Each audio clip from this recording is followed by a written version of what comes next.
do you do, ladies and gentlemen? My name is Slick Slavin, and I'm just out here for a moment or two to kind of warm up the show, kind of warm you up for the movie that's about to follow. And oh, Mother, how are you? So good to see you. Dad? Hi, Dad. How come you're not sitting together?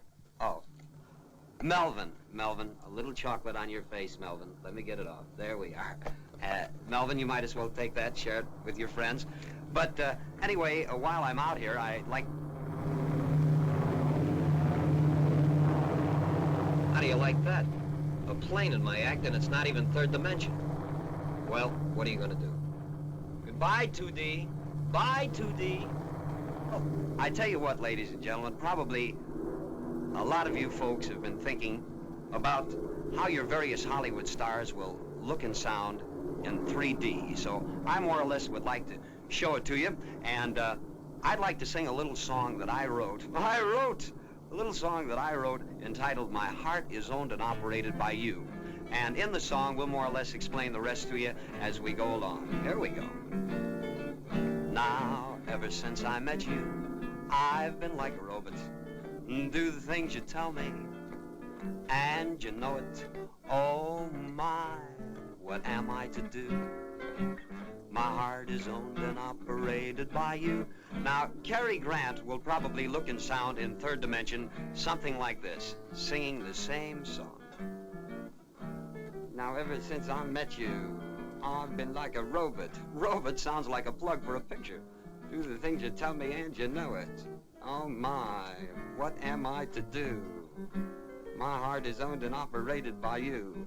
Jimmy Stewart doing the song. Oh, when we're out together, gee, you treat me funny. You talk about the weather, but oh honey, I want love. What can I do? My heart is owned and operated by you. Ronald Colman doing the song. If you could please me, instead of tease me, that really would be fine. Instead you taunt me, you idiot you, when you should want me. Day and night and day for you I find. Once again, Grant, I do 4. So if you'd only show me bits of affection, I'd be in the White House with the next election. But oh my, it's sad, but it's true. My heart is owned and operated by you. Jimmy Cagney doing the song. Now, Cagney walks like he's a little out of balance. Jimmy Cagney.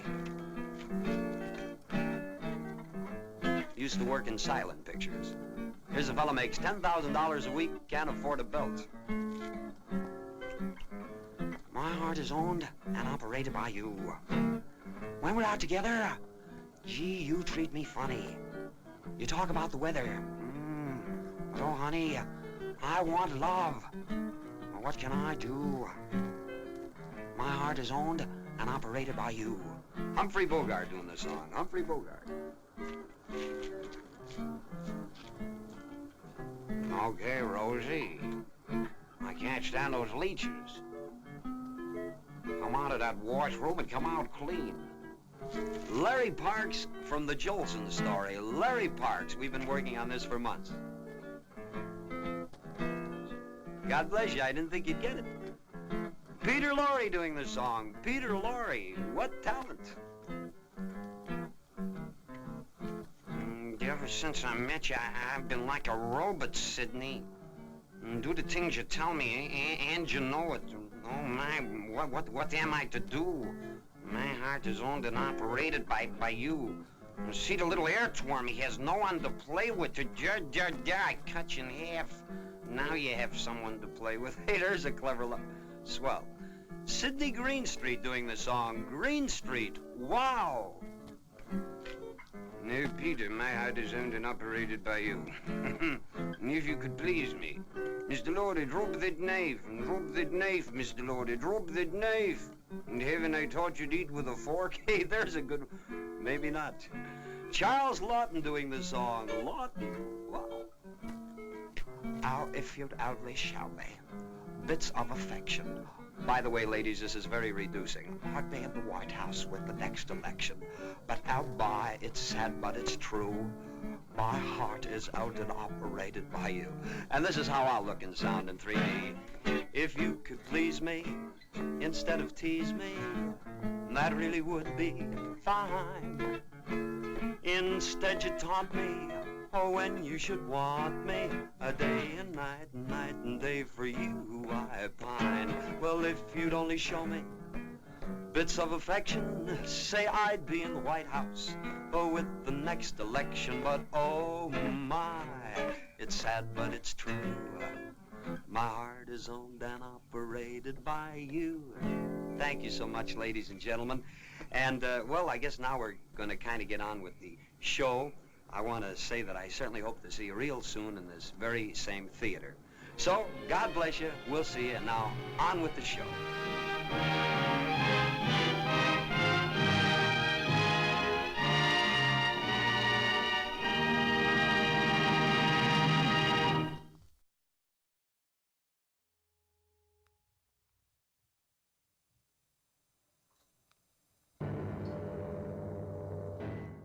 Hi, I'm Eric Carlin from the 3D Space Museum in Los Angeles.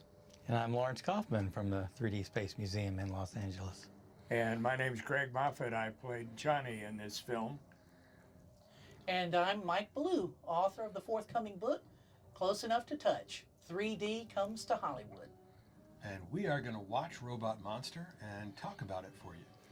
So I like seeing this credit sequence in 3D. Do we know, were these actual comic books? Oh, hey, there you are, Greg. That's me. My understanding is that they are real comic books from the time, but I'm no expert on that topic. Yeah, the Robot Monster one in the right-hand corner was reproduced from the one lower at the bottom of the screen. They just added Robot Monster prominently. I think Another World really was a comic book at the time.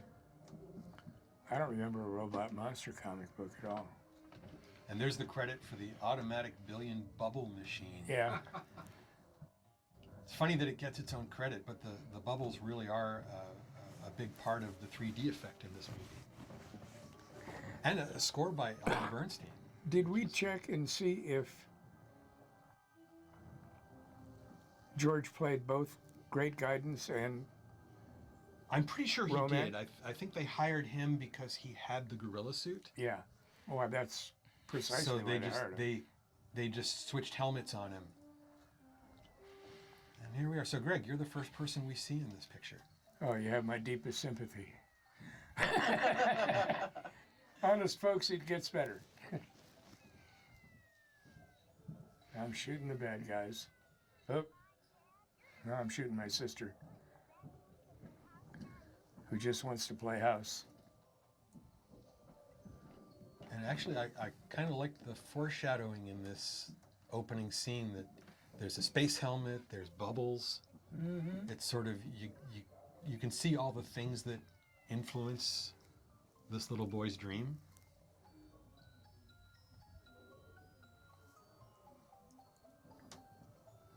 It's interesting how she carries the dolly.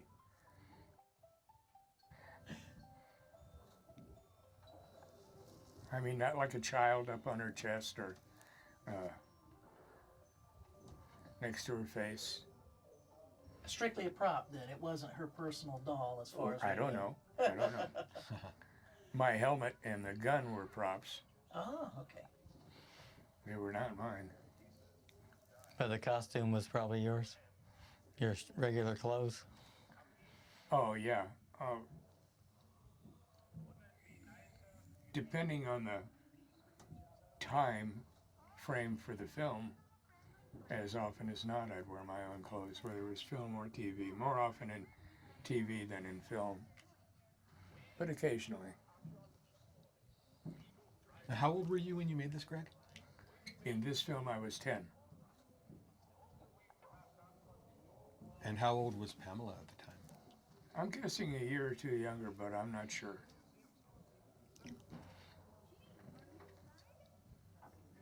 Maybe the same age. She could have been the same age. Maybe Andre's book tells us. So, being kids on the set, did you have to do any schoolwork during the shooting? I don't recall doing it. It would have been normal. Given the month this was shot in, it's conceivable that they did the work during Easter vacation, and they wouldn't have had to pay for teachers. But I don't know that to be the case. Oh, hey, there was a shot we actually sort of saw the cave painting. Yeah, too bad we didn't get a close-up, but we can see it there. Looks like a Roman. So this was up at Bronson Cave. Mm-hmm. It's been used in so many movies. And Eric, you've been there recently? Actually, I was just up at Bronson Cave. And, Westerns and sci-fi. Westerns and sci-fi and the Batman TV series. Huh? When you see the Yeah, you Batmobile said the pull cave- out they of used the the cave. cave? Yeah. Yeah, I was actually just up there, and they have all these signs warning of falling rocks. When they And the city's actually gated off the cave, so you can't go in anymore. when they used the cave for Batman, did they do some artificial sealing of the cave, or was it wide open like it is I here? think they used the mouth of the cave and had some kind of prop door that would open. Okay, yeah. Okay, so there you have the jeans. Yep. We're watching for shorts to appear, folks. And I'm off and running.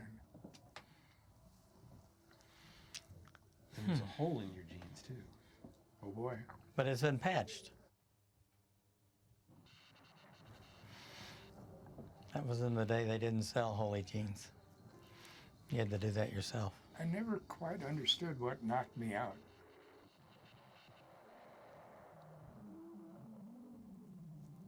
And now we get this. Obviously, I'm down for the Stock count. footage. And we're back into 1 million BC. Yeah, yeah. I think this was before they had to say no animals were harmed during the shooting of this picture. I think they put this footage in here so it wouldn't be termed a short. Yeah, that does make sense. The picture has a short running time, so I guess maybe they filled it out with the stock footage. I guess. Okay, now we have shorts. Yeah. Yes, Okay. I wake up in shorts. Wake up in shorts, and now there's equipment and bubbles. And that was the clue Yeah. that it's a dream, because I'm dressed differently. But even I never noticed this in the past. Yeah, this is the first time I've spotted that. Is that a spoiler alert that this is a dream? I don't know if it is or not, but it's either that or a spoiler alert for a lousy script girl who wasn't paying attention to who was wearing what. So, Greg, you were saying something about that rock you were climbing on there? It wasn't there. They moved it there. And I think they may have cut a little bit of it. There's part of this time that I'm actually behind the rock. Not sitting on it like that, but actually behind it. But I don't see that footage in the final print at all. Yeah, I think there's a publicity photo of you up on the rock. Oh, one of those lobby pictures that you have Yeah. shows me, I think, as you said, on the rock, though, not behind it. Well, there were two rocks, so Well, 70 years ago, there's the one on the wall, and then there's the one that's right they there. moved for you to sit on. They spared no expense for your comfort. Speaking no of expense, it Yeah. is kind of interesting. Mike, you were pointing out Oh, that yeah. Yeah, the optical inserts there. It's really impressive that they went to the trouble in making optical inserts or superimpositions that they are in stereo. And you know, if you want to not find fault, but if you want to scrutinize it, you can see a few rough edges here and there, but by golly, the effort that went into it, the consideration and the idea of taking 3D seriously enough to do it right. I mean, it's here, if I may mention, we Talk have about an instance of retinal rivalry, and I presume that's deliberate. I presume there was some aesthetic or experimental reason to feed different images to the left and right eyes. I prefer to give them credit, credit for a bold experiment, and you, the viewer, can decide whether or not it works. Well, some people do like retinal rivalry, but sometimes it's painful. Right. I'm still amazed at how unprofessionally done the helmets are. I mean, Yeah, my I understanding could have is, made one. my understanding is that these helmets were rentals from Western costumes. That it was sort of a generic space helmet that you could dress, but they were just paper mache. But even in Western costume, this is the better of the two. There's no doubt. That one's really suspect. Yeah, it does seem to have some tears and dents. Well, I No, have no idea what great guidance has been through in life. Maybe he's been through the wars. You know? might have a wife, yeah, that's true.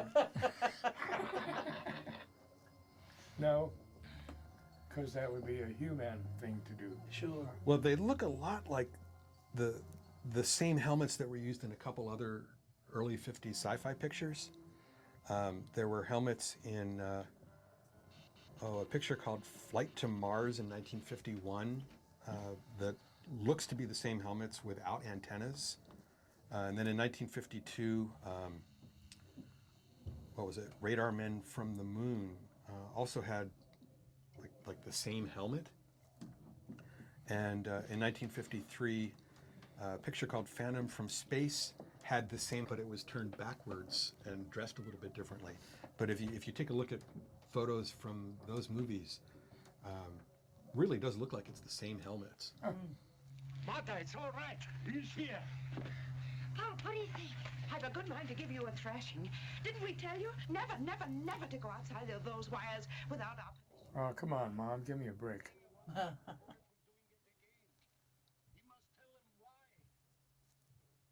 So now these scenes, this wasn't shot at Bronson Cave. This was a different location. I think this was where Dodger Stadium was eventually built, Yeah, more than likely. I mean, over at Chavez Ravine. Yeah, I guess they had this is one of the houses that apparently got torn down to build a stadium, yeah. and the teardown hadn't been completed yet, I guess. Or they're going to let the earth movers finish the job, level out the parking lot and the playing field and all that. The story is that Tucker saw this location well before he made the movie, and he thought it'd be a good place to shoot a movie. Go on, go on. I heard him coming, ducked out just in time. Looked to me like he was making it his home. Why here? Why so close? Maybe we could kill him, huh, Pop? No, Johnny. When the professor's talking to me, typically my training would have been to be looking directly at him and reacting to what he was saying. But if you look closely at the scene, I never look at him. I'm always looking straight ahead. I am reacting to what he's saying, but I don't know why.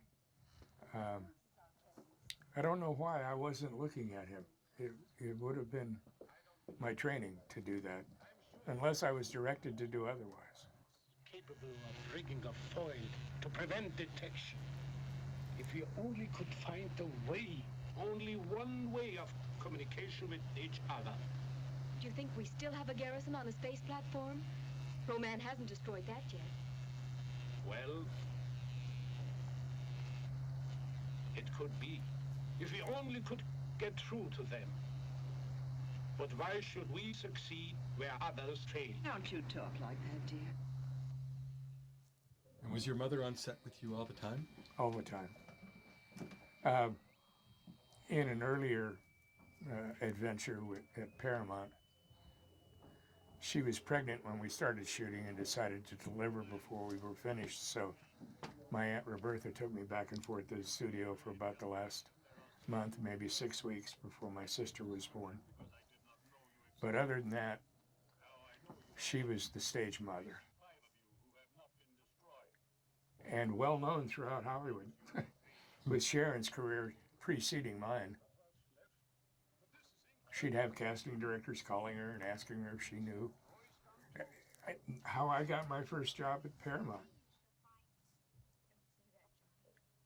Our agent called and asked if she knew of a young juvenile that had Betty Hutton's coloring. She was the star in the film. And Mom said, this is a family story, so I don't know if it's actually true, but she said she'd think about it and give Jack a call back. And she did call him back, and she said, you know, I'm not thinking anybody that really has that fair skin. And I got home from school, and she took one look at me and one look at the phone and one look back at me and asked me if I wanted to be in a movie. Oh, in another movie. And I said, okay. And she called Jack back and she said, how about Butch? My nickname at the time. And he said, perfect. Did you have an interest in acting at the time? How do you know if you're 6 or 7 whether you're interested in performing or not? You just, it's like asking a star's kid what growing up with the star was like. I mean, he doesn't really know it's any different than anybody else's growing up. All he knows is his experience. And the same is pretty much true with me.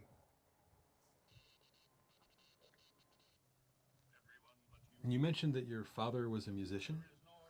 He was that. So performing was in the family.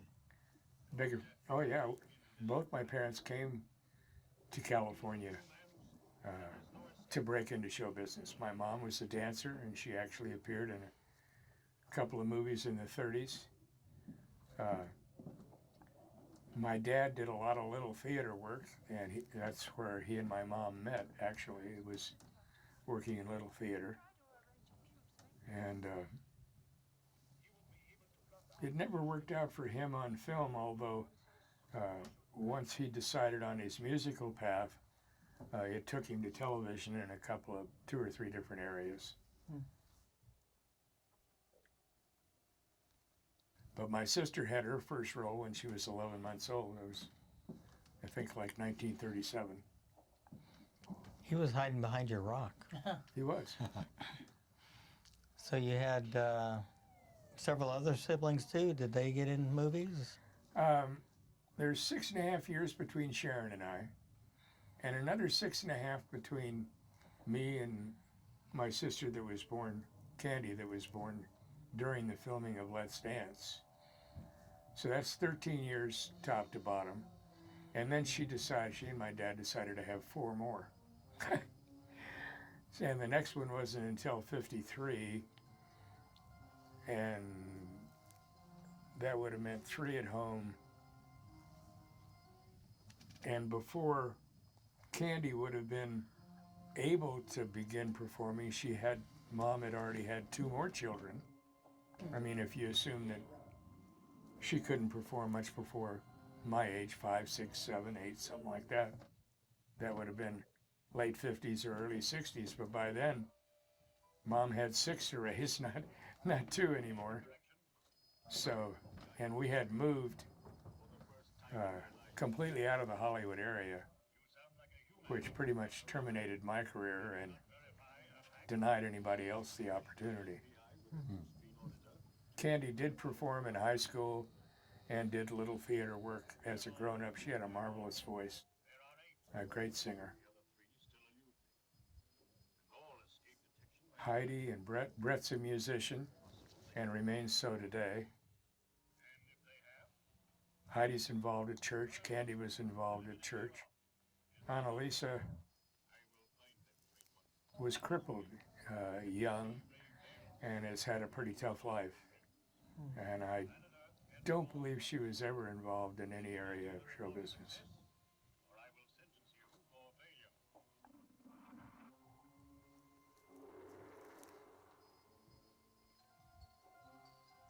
See, now he's bleeding there. I think that's the first time we see him bleeding. Maybe I'm wrong. Yeah, great hiding place, huh? Oh, yeah. I look at this and I cry sometimes. I guess it worked. Well, Yeah, you know, it's interesting. the director said print it, so. Sure. People mock this movie, and yeah, the script is lacking in ways. It's mockable. Yeah. But, you know, the seeing it here in 3D, the 3D is actually really well shot. Man, how? Yeah, we've discussed this before. I will tell you, it was a great surprise to me. The first time I saw this picture in 3D was in 2003 at World 3D Film Expo 1. And as I recollect, it was early on a Sunday afternoon. 2 nights prior, I had seen House of Wax, which is arguably the gold standard for 1950s era 3D. And I was taken aback at how good the stereo is. And I want to make the qualification, the cinematography in this movie is certainly competently handled. I'm not necessarily saying that this is stratospheric cinematography, but the stereo is very beautifully handled. And I think we had addressed, there's still an air of mystery surrounding the camera rig that was used to film it. And I want to say some very smart, knowledgeable people, our friends Bob Firmanek and Jack Theakston, have looked into it. And they have reason to believe that the film may have been made, I know it's credited to something called True Stereo, but they are thinking it could have been made using a stereo cine rig. Raphael Wolf's camera rig that was built by Leroy Richardson, which was 2 Eclair camerettes facing each other with mirrors in between to bring the lenses closer together. And it's a credible concept that could have been the camera rig. But somebody was kind enough to provide me an enlargement of that photograph that was taken on the set that shows the camera rig, and they made a really tremendous enlargement of the section of the camera rig that you can actually see, the little window that shows the optics. And I find reason to believe that it's actually, it could be a Stereo Cine camera rig, because Stereo Cine built a dual Mitchell NC rig. Mitchell NC stood for newsreel camera. These were the large studio cameras that were in use all across Hollywood. They would have faced each other with mirrors in between to bring the interaxial closer together. But when you examine that photograph under enlargement, there are details there that indicate to me that we're not looking at Eclairs, we're looking at Mitchells. There's a finder dovetail on the side of the left eye camera. There's above the right eye camera, there's wouldn't say the corner, but there's what looks to me a portion of a 1,000-foot magazine, which you wouldn't see on a non-Mitchell camera. You wouldn't see that on an Eclair. And there's a follow finder above the 2 mirrors. There's a follow viewfinder, which wouldn't be necessary. If they were shooting with the Stereo Cine twin Eclair camera rig, those were reflex cameras. You would not have to have a follow finder. You could have, but you wouldn't need it.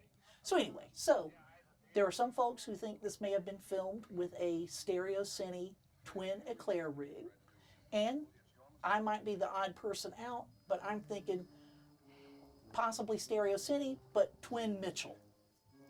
So anyway, thank you everybody for letting me expound on that. It's one of my favorite subjects at home. Well, we just saw a very close-up. So whatever rig they had, they weren't afraid to bring it in close. Yeah, I'm glad thank you for mentioning that. Yeah, it's evident to me, and I suppose other people have also made the same observation, in order to get the kind of close-ups that they have in this movie without distortion, you really had to have a variable interaxial. You had to be able to bring the lenses closer together or farther apart, depending on your camera subject distance and depending on the focal length you chose.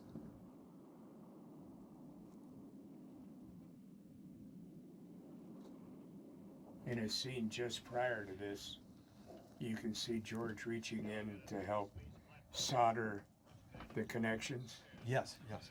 and he has a watch on. Oh, Except interesting. he no longer has the watch on at the end of the scene.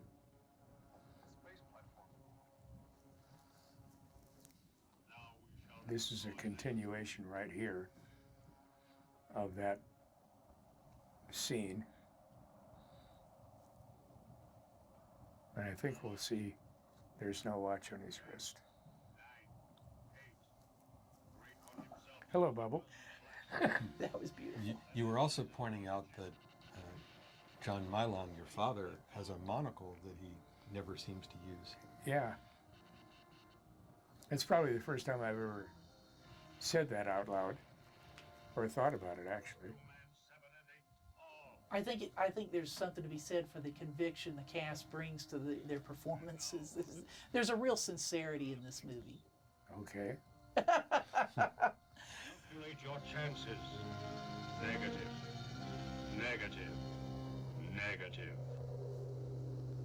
Is there a choice between a painless surrender death and the horror of resistance death? Show yourselves. By your clock time, in 1 hour, I seek you out.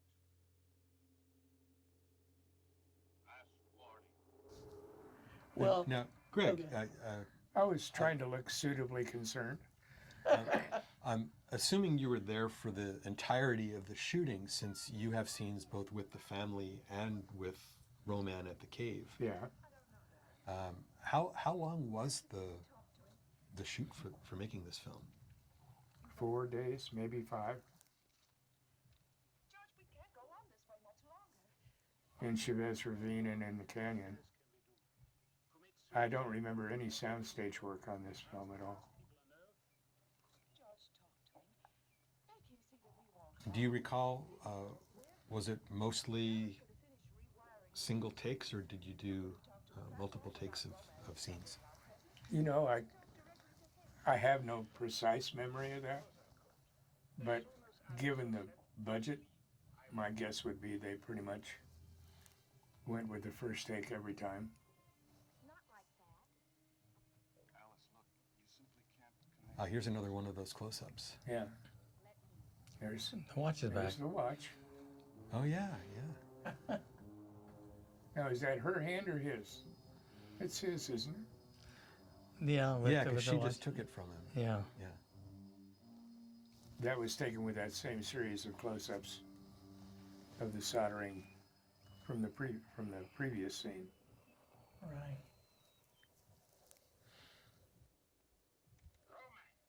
Roman, do you scan us on your view screen? Yes, Earthman. Now there seems to be a consensus that filming for this started on March 19th, which would be a Thursday.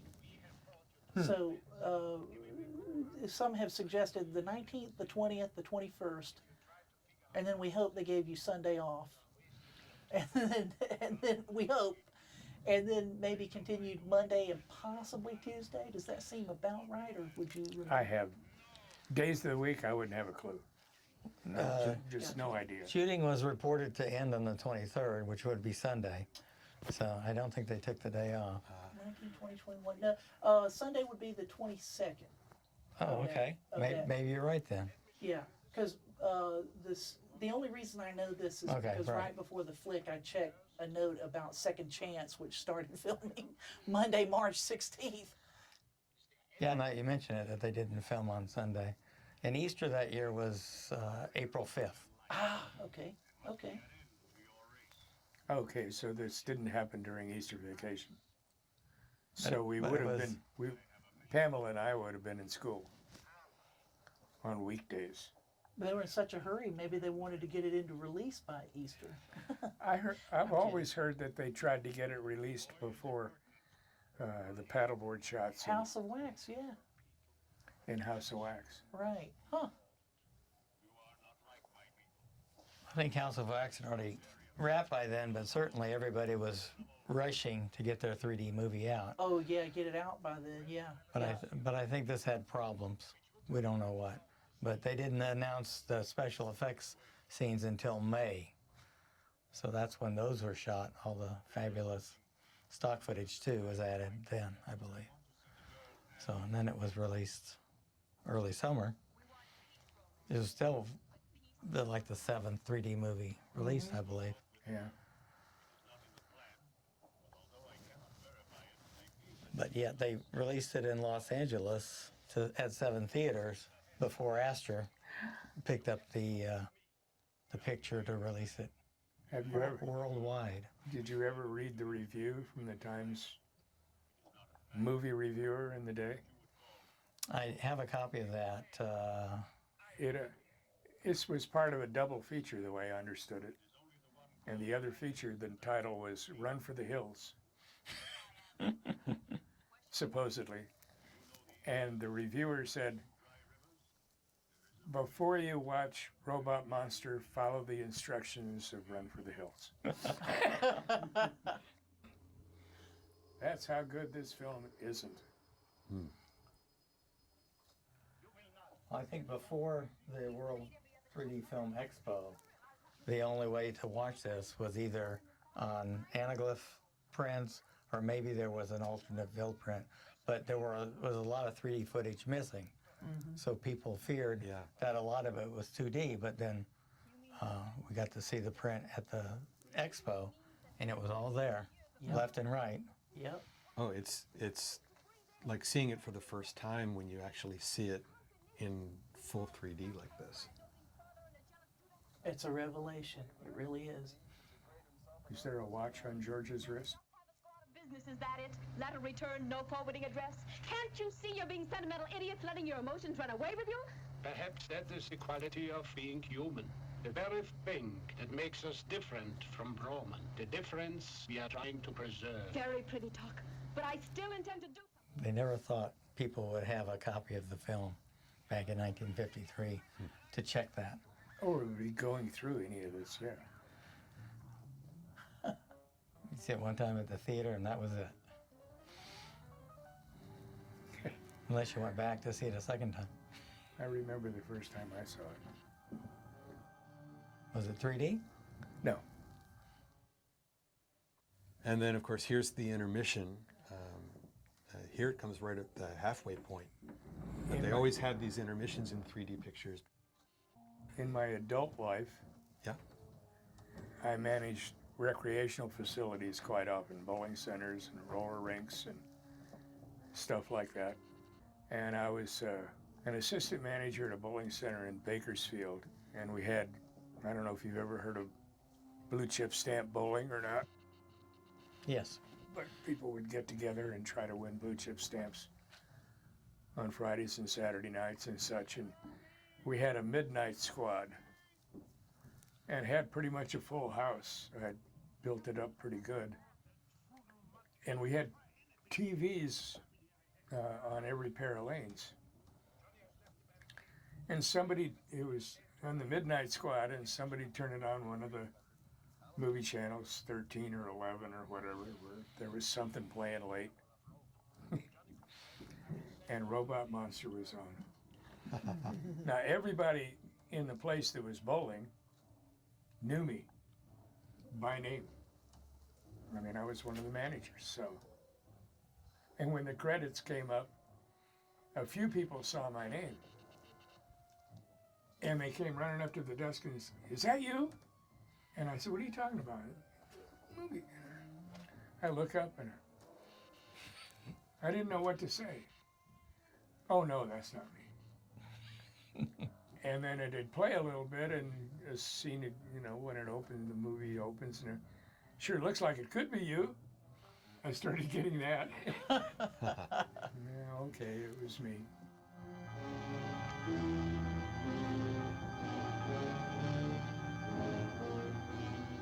What are you doing here, boy? My sister isn't coming. So they sent you? I really like your delivery in this scene. I'm telling you, if I were Roman, I might think twice about dealing with you right Oh, here. Mom told me to be mad at him. Yeah. We had to attack you first. I think you're just a big bully, picking on people smaller than you are. Now I will kill you. But you get to deliver one of my all-time favorite movie lines. Looked like a pooped out pinwheel. The calcinated death ray really cannot harm you. Your father must be a brilliant scientist. He's got a super serum that keeps Na na na na na na, you can't hurt me. Carmen and Alice and Roy and everybody. And we don't get sick even when we swallow capsules with real bad bugs in them. and the two men who took off on the rocket ship. They also had It's an awfully deep background right there. Yeah, we have some Of course, problems. you spill the beans on how your family's still alive there. Yeah. Yeah.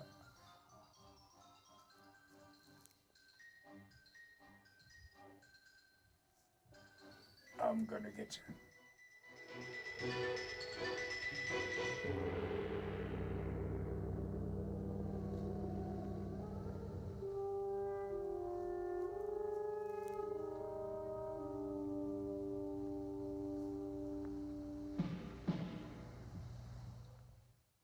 Off comes the Here's shirt. where the shirt comes off. Yeah. Oof, sure is hot out here.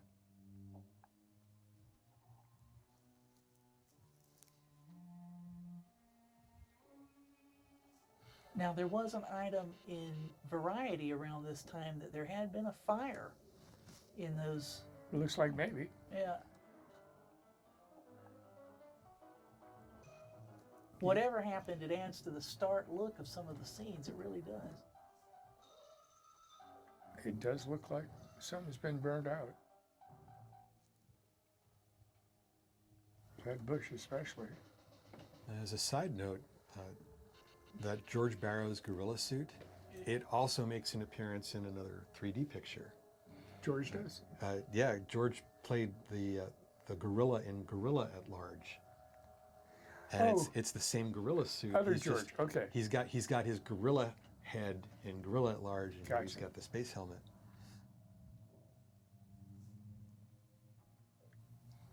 And several years ago, the Barrows family donated his gorilla suit to the Los Angeles Natural History Museum. So they have it in their collection there at the museum now. Wow. I had an opportunity to see it when it was uncrated, and I believe they said that it was actually made from yak hair, Wow. all individually sewn into the suit. Yak hair and latex. So even though it's been almost 70 years, Craig, this is a scene you remember having to reshoot. Yeah, because I slipped and fell at least once coming down that pathway. And it may not have been that pathway. We went back. I have kind of a vague memory of walking along there with either the director or the cameraman, I'm not sure who, to find a way down. They wanted that shot, me returning from the road. But they had to find a way for me to get down without killing myself. So, Yeah, that wasn't a very good path, but that camera weighed a lot, so they didn't want to move it too much. more than likely. Yeah. But I think they wanted the depth of the shot. Again, Sure.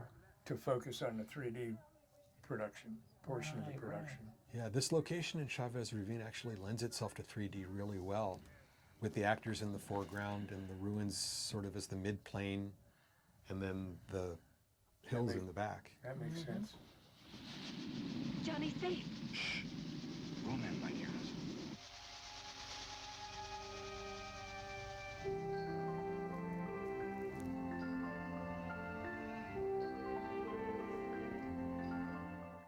Now, Greg, you were saying that you don't have anything from the movie, no scripts Oh, or other memorabilia. no. I'm fairly certain that my mom would have kept some stuff from everything that I worked in. But she's been gone now over 30 years. And if she had saved it through the years, nobody found it when she passed. Actually, nobody went looking for it when she passed. She had remarried. And my stepdad was still alive and living in the house. And when he finally passed, my brother went through everything, but he didn't remember seeing anything from. He found a bunch of pictures from Sharon's work, some postcards that RKO had put together for her. She had a fairly lengthy fan base at one point in her career. And they gave her her own little P.O. box, and they'd deliver stuff to her, and she could send off written postcards to the people that had called to her. I finally got her to go to a show a few years before she passed, 2016 or 17. She was at the Monster Bash in Pittsburgh with me. And she wouldn't go do anything promotional of her own work until then. But I shared with her my experiences, and I finally talked her into it. Actually, the producer of the event in Pittsburgh bribed her. In her adult life, both she and her husband had become Episcopalian ministers. And I always kind of felt like maybe she was ashamed of this part of her life when she was young and doing her motion picture work. But she just never wanted to focus on it. She would say, that's not me anymore. And I'd rather be me.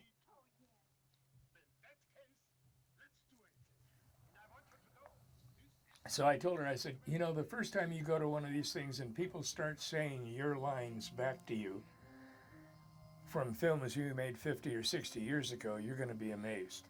And they're going to be so happy to see you and have such nice things to say about how much they... And she finally went for it. The guy that runs the show in Pittsburgh asked me about could she come. And I said, well, I can ask. And she instantly said no. But she lived in Pittsburgh.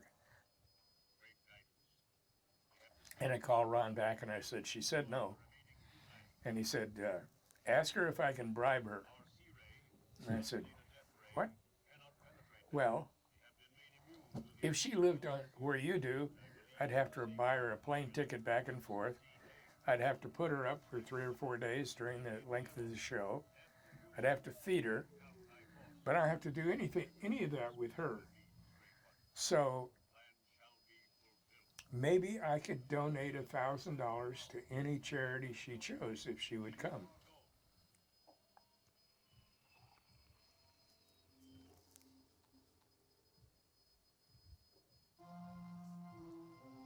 So I called Sharon back up and I said, here's the deal, he wants to bribe you. And she laughed. Okay, what's the deal? So I explained to her, and she said, really? And I said, really? And she said, I'm going to have to pray about this. 20 minutes later, the phone rang, and I said, that was quick. And she said, well, my prayer partner just came over to the house, and we talked about it, and she asked me if I was crazy. And I said, what? And she said, you're going to turn down $1,000 you could give to the church? For a couple of days of your effort. And she said, so I'll do it. And she did. And how did she like it? Oh, she was blown away.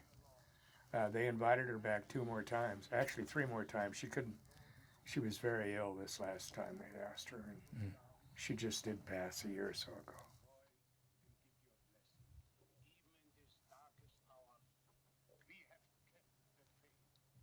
We just recently lost Claudia Barrett.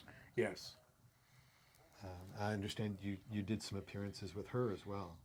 Also at Monster Bash and at Bob's event at the Egyptian. She was there. Yeah, I think I first met you and Claudia I'm at sure the that's Egyptian where you during and the I met. 3D Expo. Yeah. And Bob, for that matter. Was it Bob that actually found the old prints in New York, in the library, in the film library? Bob found lots and lots of 3D films and has brought them back to life. The story I heard was that he found one reel, and then it took him several months to find the other side. I don't know. Yeah, there were a lot of... if that sounds right, but you know, they shipped everything out because there's so few 3D outlets in the country. When they finally did decide to distribute it widely, they just send one can or the other to whatever theaters were going to show it, and they'd show it in 2D. Yeah, Bob put ads in film magazines and looking for left and right prints of films that he was trying to rescue. But did he work in a film library where he did that? He was an archivist for Jerry Lewis and for Abbott and Costello. Okay. He worked and he looked for film for them, and he also looked for 3D films that he could save. Yeah, we should put a plug in here for the 3D Film Archive website. There's a lot of great historical information that you can check out there at 3dfilmarchive.com. Tremendous resource. I had a friend that did the same thing, and it's hard to find the different prints and then to match them together, because if you lose a frame in one, you either need to put a black space in the other one, in it, or take a frame out of one, so you don't, you can't win or lose. Right, right. And I don't think this is the print that Bob saved, but he's been looking for better prints, and this is the best print out there. Right, Alice, wait for me. Paula, what are you doing here? I didn't get you any presents. Oh, you little rascal. Thank you very much. Now, you'd better run right on home. Quickly, Carla.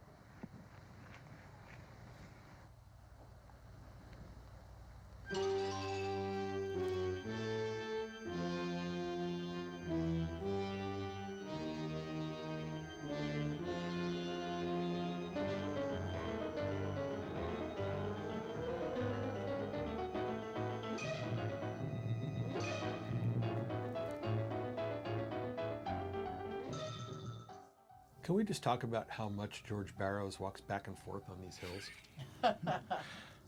And how much weight he lost doing it. Yeah, God bless him.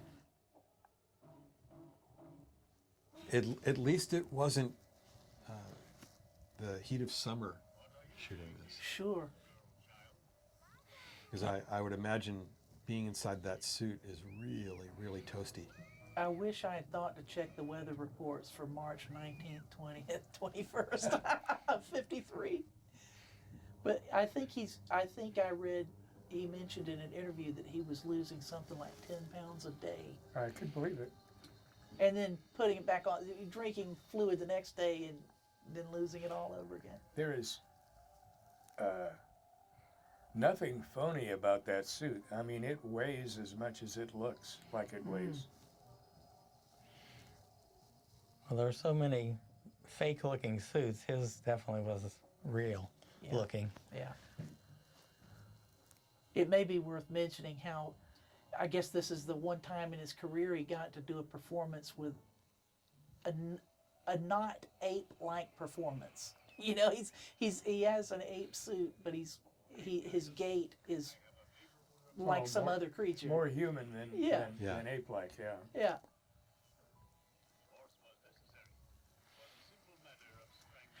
Which in a way, it looks weird. Yeah. Oh, yeah, yeah. I mean, he's walking through the forest. It's through the well bushes and established. stuff. This is an iconic character. This is a really memorable character from science fiction history. We were talking about the prints earlier. I just thought I'd mention some of my research has turned up the problems that were involved with film exchanges being overworked when they'd send the left and right prints out. Ideally you needed to inspect them to make sure they did have, if there were splices, that they had been handled properly. And the film exchanges, a lot of them were so overburdened with just so many prints, 2D and 3D, That they quit doing that. they couldn't inspect them. And then the prints would sometimes arrive late, or projectionists weren't really in a position to make the inspections, and that it could be a real problem. If you wound up with a mismatched print, it could cause a real train wreck when it came to showing dual strip 3D. I think that happened a little bit too. Yeah. Well, it probably only showed in 3D in cities where 3D theaters were available. New York, Chicago, who knows? Well, In those days. Is there any information about it opening in other places? more and more newspaper archives are being digitized, and you Yeah. can find reviews and ads and whatnot. But it did roll out, or the attempt was back then to have a roadshow type run with all 3D at the major cities and major theaters, and then to go to second run theaters, Sure. which happened a lot. By this time, it was all 3D. They wanted their films released in 3D, and there had been a quote that there were only 25 prints of this made, but that would have been enough if it was running a limited run, and then eventually they could break them up, and then they'd have 50 2D prints, right? Yeah, 50 2D prints. But it was a shoestring budget, so that's not unheard of, I guess. But there were a lot of areas that wanted 3D, and some of them had to wait. Texas was a real big 3D state. Oh, yeah. All the theaters wanted, and they even built a theater in Texas, the first 3D purpose theater. Of course, by the time it opened, it was really too late. I think I know the one you're talking about, and it would have been wonderful to see a 3D flick there. So what was the reported budget for this? 15, 20 grand, something Yeah, like that. theoretically, it cost them $16,000, but they couldn't let that out, so they said it was made for less than $50,000, which covers the $16,000. Yeah. They probably doesn't want the Screen Actors Guild to know how underpaid all of us were.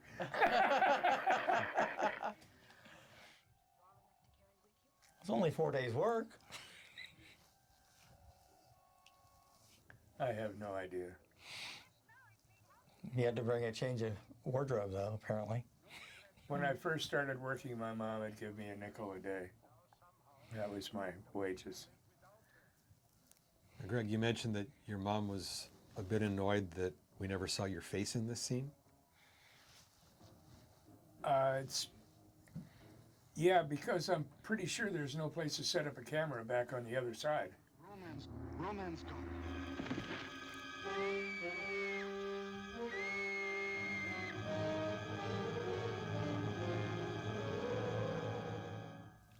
Now he gets to walk carrying a woman. This is where. But you see, the background is so full. Where would you set a camera to do back and forth shots? Right. You know, a conversational. Right. It only makes sense to do it from the one direction. Yeah. Some of the other films at the time would actually mount the camera on a special vehicle, Yeah. so And they could this get went in to the place. side. Yeah, we They did set have it a up cut. over here for that other shot. There you go. So we still don't see your face.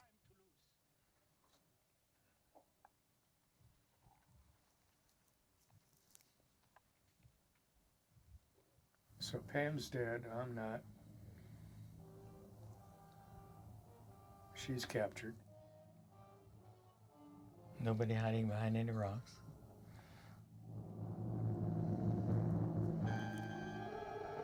Suppose I were human.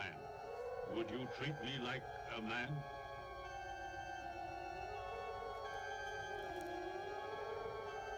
But, Roman, you haven't told me yet where the Energizer is kept. Silence, girl.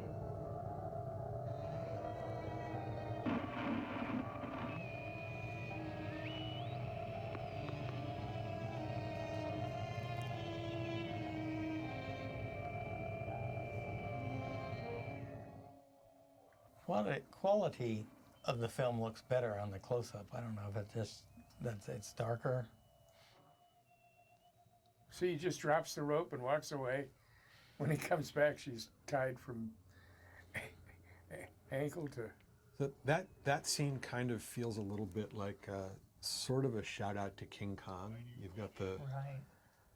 the ape that's captured the girl, taken her back to the cave, and then removes her dress.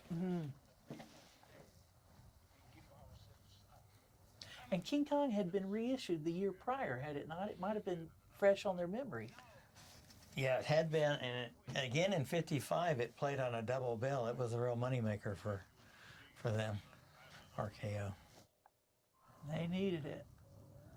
So we're saying that Wyatt Ordung wasn't entirely original with the script. Sometimes it's a matter of recombining elements in a way that is somehow lasting and original, and I guess he accomplished that. Now, one thing I note that's in some of the earlier close-ups of Roman, you can see George Barrow's face through the stocking he has over his head. And in these later scenes, they seem to have changed the stocking a bit so that you can't really see his face.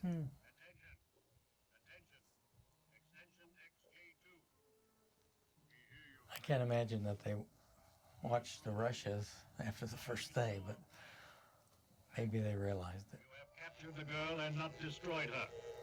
Fact, you have delayed accepting the surrender of the others. This verges on failure. There is one thing you do not understand, Great Guidance. You reject the plan? I wish to make an estimate of my own. To think for yourself is to be like the human. Yes, to be like the human. To laugh, feel, want. Why are these things not in the plan? You are an extension of the Roman, and a Roman you will remain. Now I set you into motion. 1, destroy the girl. 2, destroy the family. Fail, and I will destroy you. And now here comes when Roman delivers his Shakespearean soliloquy. Is he adjusting his microphone? What's he doing? He's acting. Yeah. It looked like he was. Well, it's sort of like Hamlet's to be or not to be. I think he was doing the talking to Great Guidance, signing off.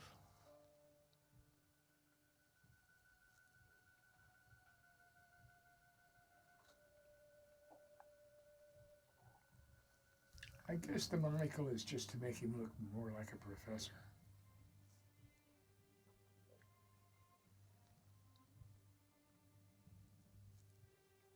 He certainly doesn't need it.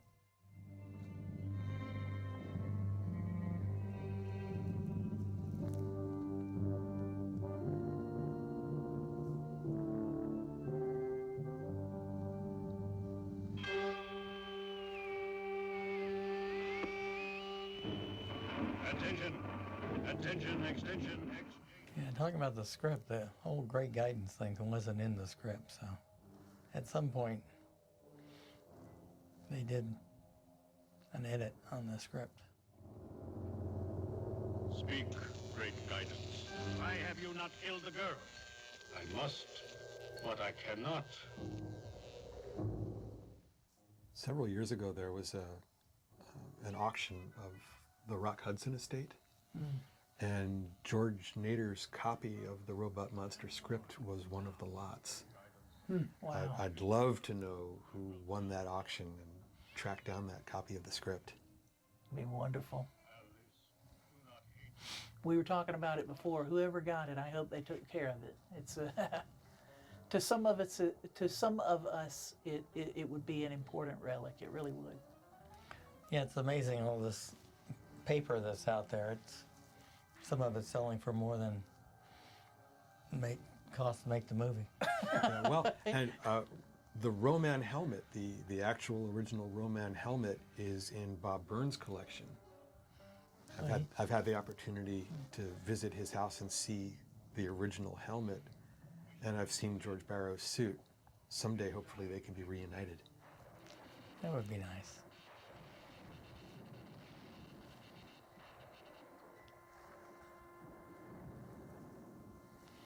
And me and George die together. How sad. Except for you can kind of see me still breathing. Yeah, George not so much. I wasn't a very good dead kid. Well, maybe it wasn't instantaneous. Maybe he made you suffer. And now we get more dinosaur stock footage. Oh, I love it. Or at the same time for stock footage. A couple of different scenes. And the running time of this picture was so short that they actually ended up adding a short to the prints. That Stardust in Your Eyes short that I believe is also on this Blu-ray set. So Phil Tucker was involved with that. But I don't know how much, after the film came out, how much he was involved, because he complained about not getting paid his royalties. Yeah, I read somewhere that he believed he was entitled, or maybe he had documents to prove it, but 25% was what he was claiming.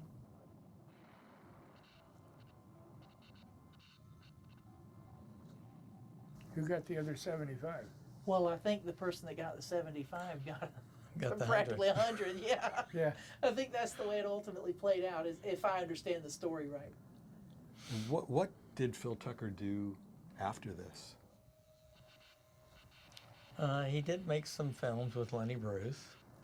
And he did go into documentary filmmaking. Did he make an attempt on his own life? Did he try to commit suicide, or is that just a story? He did, but it might have just been for publicity. Now we can see that the dream is over Long because pants again. you're back in your jeans. Yeah. Right. Everyone's back in their original costumes.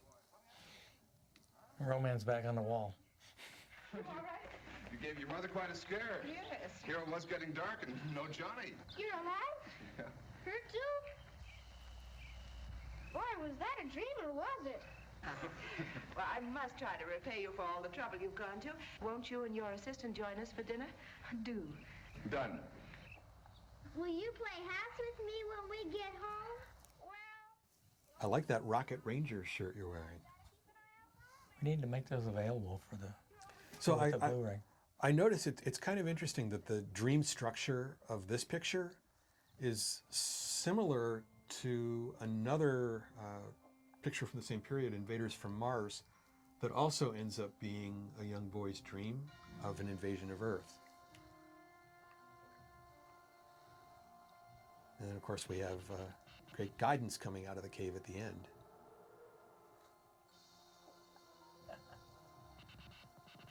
I always thought his antennas looked like they were plungers stuck on his head.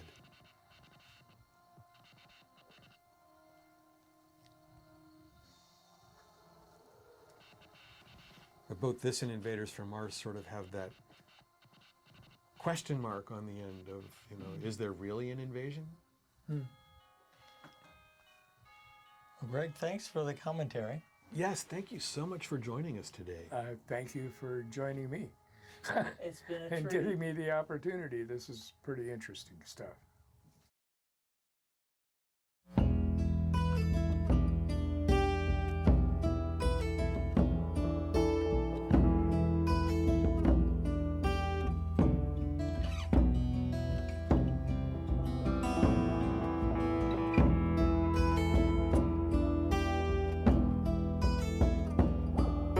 Cities fall till none remain.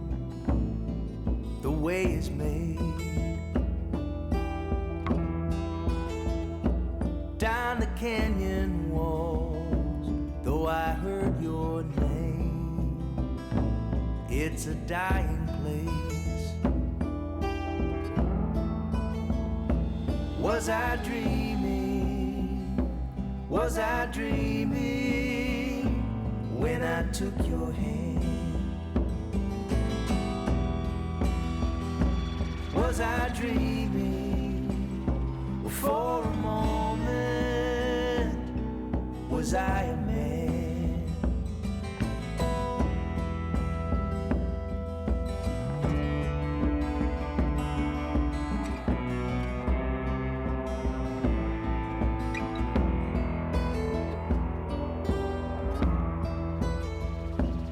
There's no weapon, no heavy rain from the stars that'll bring you harm.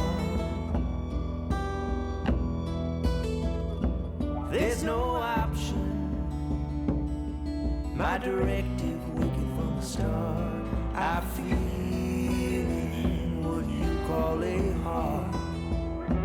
Was I dreaming? Was I dreaming?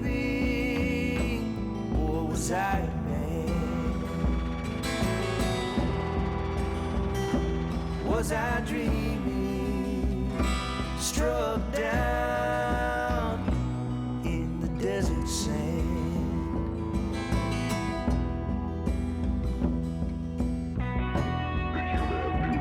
Atomic energy, not mastered the cosmic ray. Wherever I directed the calcinator beam, they crumbled.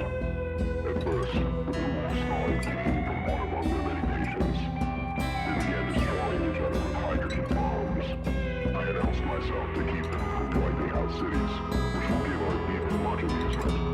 Was I dreaming? Was I dreaming?